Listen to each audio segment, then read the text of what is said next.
అందరికీ నమస్కారం. ఈరోజు మనం శివపురాణ మహత్యంలో శివపురాణ శ్రవణ విధానము, శ్రోతలు పాటించవలసిన నియమాలను గురించి తెలుసుకుందాం. శౌనకుడు ఇలా పలికెను: మహాప్రాజ్ఞుడవు వ్యాస మహర్షి శిష్యుడవగు సూతమునీంద్ర, మీకు నమస్కారము. మీరు శివభక్తులలో శ్రేష్ఠులు, ధన్యులు. మీ మహత్తర గుణములు వర్ణించనలవి కావు. మీరిప్పుడు కళ్యాణప్రదమైన శివపురాణ శ్రవణ విధానమును తెలుపండి. దాని వలన వినువారలందరకు సంపూర్ణమైన ఉత్తమ ఫలము లభించగలదు. సూతుడిట్లా పలికెను: శౌనక మునీంద్ర, ఇప్పుడు సంపూర్ణ ఫలమును పొందుటకు శివపురాణ శ్రవణ విధానమును తెలుపుతున్నాను, వినండి. మొదట ఒక జ్యోతిష్యుని పిలిపించి అతనిని సన్మాన సత్కారములతో సంతోషపరచాలి. తన సహచరులైన వారికందరినీ సమావేశపరచాలి. ఏ విధమైన ఆటంకములు, విఘ్నములు కలగకుండా కథను సమాప్తమొనరించు ఉద్దేశ్యముతో శుభముహూర్తమును కనుగొనవలెను. మా వద్ద శివపురాణ కథా ప్రవచనము జరుగుతున్నది. తామెల్లరూ తమ తమ శ్రేయస్సును దృష్టిలో ఉంచుకొని కథాశ్రవణమునకు విచ్చేయవలను అని దేశ దేశములకు, అన్ని స్థలములకు సందేశము పంపవలను. కొందరు భగవంతుడగు శ్రీహరి కథాశ్రవణమునకు దూరంగా ఉంటారు. ఎంతోమంది స్త్రీలు, శూద్రులు మొదలగువారు శంకరుని కథాకీర్తనల నుండి వంచితులయ్యి ఉంటారు. ఈ సమాచారమును అందరకు చేరునట్లు ఏర్పాటు చేయాలి. దేశ దేశములందున్న శివభక్తులను కథాశ్రవణమునందు ఉత్సాహము గల వారిని గౌరవముగా ఆహ్వానించాలి. వచ్చిన వారికి అన్ని విధముల ఆదర సత్కారములు చేయాలి.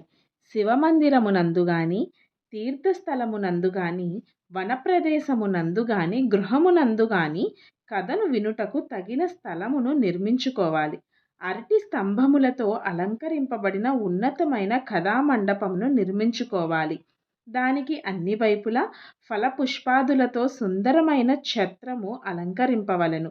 4 వైపులా ధ్వజములను, పతాకములను వివిధములైన అలంకరణ ఉపకరణముల చేత అలంకరించి సుందరముగా శోభలొల్లుకున్నట్లు తీర్చిదిద్దవలెను.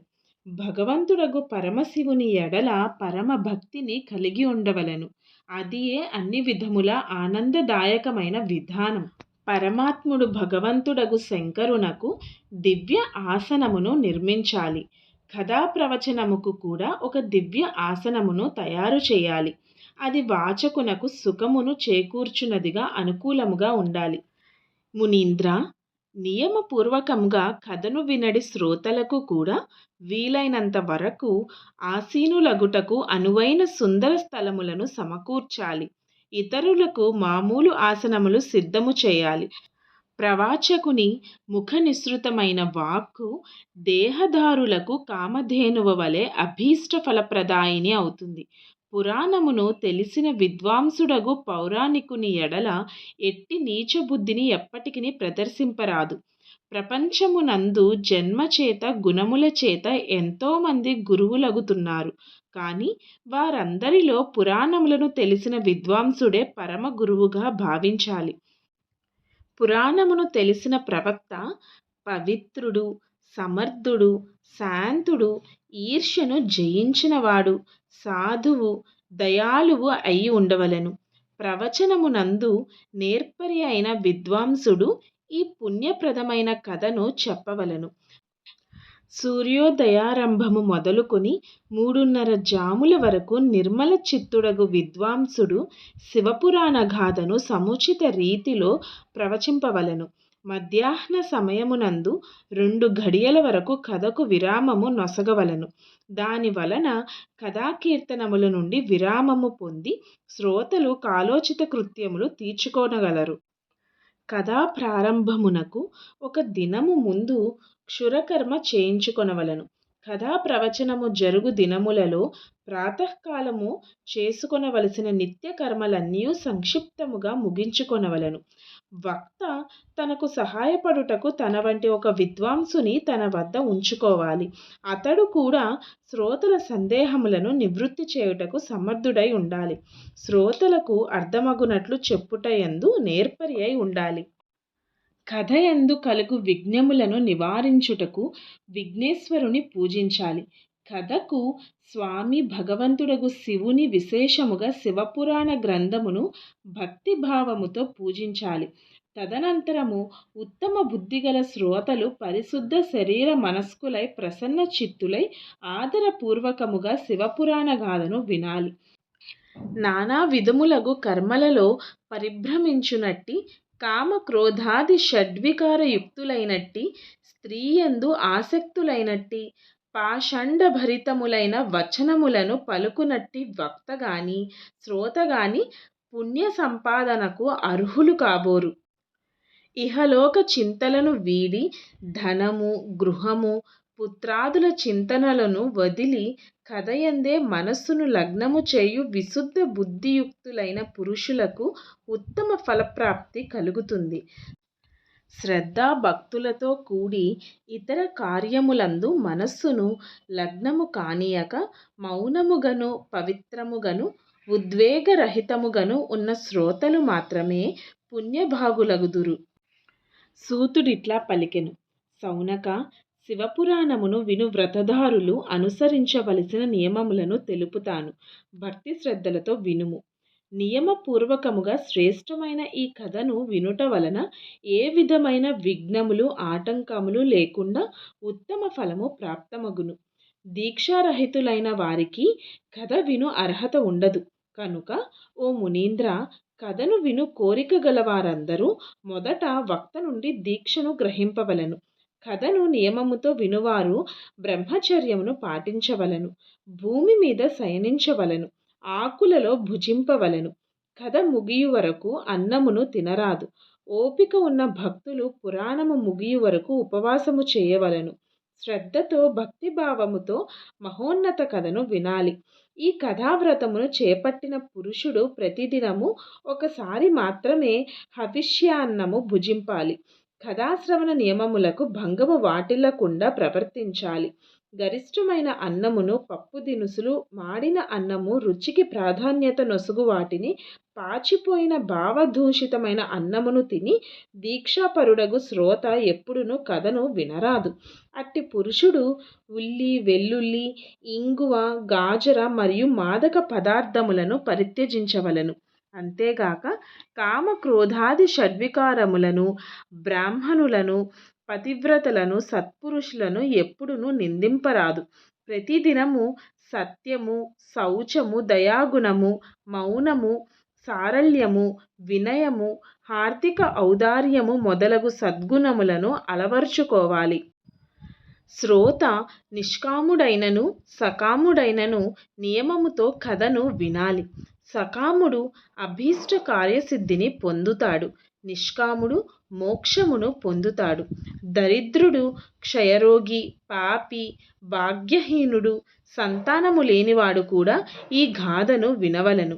గొడ్రాలు మొదలగు వారు, దుష్ట స్త్రీలు, గర్భస్రావము జరిగిన స్త్రీలు వీరందరూ శివపురాణ ఉత్తమ గాథను వినవలను. మునీంద్ర, స్త్రీలు గాని పురుషులు గాని అందరూ విధి విధానముగా ఈ ఉత్తమ కథను వినుటకు ప్రయత్నించాలి. మహర్షి, ఈ విధముగా శివపురాణ కథాపఠనమును శ్రవణమును గురించి యజ్ఞోత్సవ సమాప్తి సమయమున శ్రోతలను శ్రీ శివపురాణ పుస్తకమును కూడా పూజింపవలను. విధి విధానముగా వక్తను పూజింపవలను. పుస్తకము కప్పుటకు ఒక నూతన వస్త్రముతో ఒక సంచి చేయించాలి. దానిని సురక్షితంగా కట్టుటకు ఒక దారమును కూడా సిద్ధము చేసుకోవాలి. దానిని శాస్త్రోక్తముగా పూజించాలి. మునివర, సమాపన యజ్ఞోత్సవముతో పాటు వక్తను విధి విధానముగా పూజించి అతనికి సహాయకుడగు పండితుని వక్తను కూడా ప్రధాన వక్త కంటే కొద్ది తక్కువ పరిమాణములో ధనాదుల నొసిగి పూజింపాలి. అక్కడికి వచ్చిన బ్రాహ్మణులకు భోజనమొసిగి సంభావనగా ధనమును దానమొనరించవలను. దీనితో పాటు గీత, వాద్య నృత్యాదులతో వైభవముగా ఉత్సవము చేయాలి. మునీంద్ర, ఒకవేళ శ్రోత విరక్తుడైనచో అతని కొరకు కథా సమాపన దినమున దేవదేవుడగు శివుడు శ్రీరామచంద్రునికి గీతాపాఠమును చేసినట్లు చేయవలను. ఒకవేళ శ్రోత గృహస్థుడైనచో శ్రవణ కర్మ శాంతి కొరకు శుద్ధ హవిష్యము ద్వారా హోమము చేయవలను. మునీంద్ర, రుద్ర సంహిత యందలి ప్రతి శ్లోకముతో హోమము చేయుట సముచితము లేక గాయత్రి మంత్రముతో హోమము చేయవలను. వాస్తవమునకు ఈ పురాణము గాయత్రితో కూడినది. అట్లు కాకపోయినా శివపంచాక్షర మూలామంత్రముతో హవనము చేయవలెను. హోమము చేయుటకు శక్తి లేకపోయినచో విద్వాంసుడు శక్తి కొలది హవనము చేసి హవిష్యమును బ్రాహ్మణునకు దానం చేయాలి. భక్తితో శివ సహస్రనామమును పఠనము లేక శ్రవణము చేయాలి.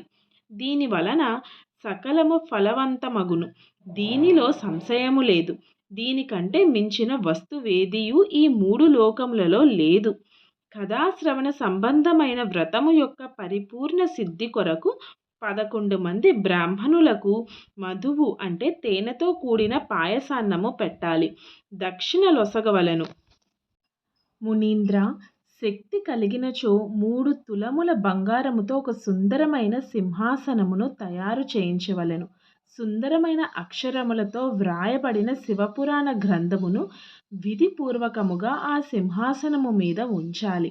దాని తరువాత వ్రతమును చేయువాడు ఆవాహనాది వివిధ ఉపచారములతో పూజలు చేసి దక్షిణను సమర్పించాలి.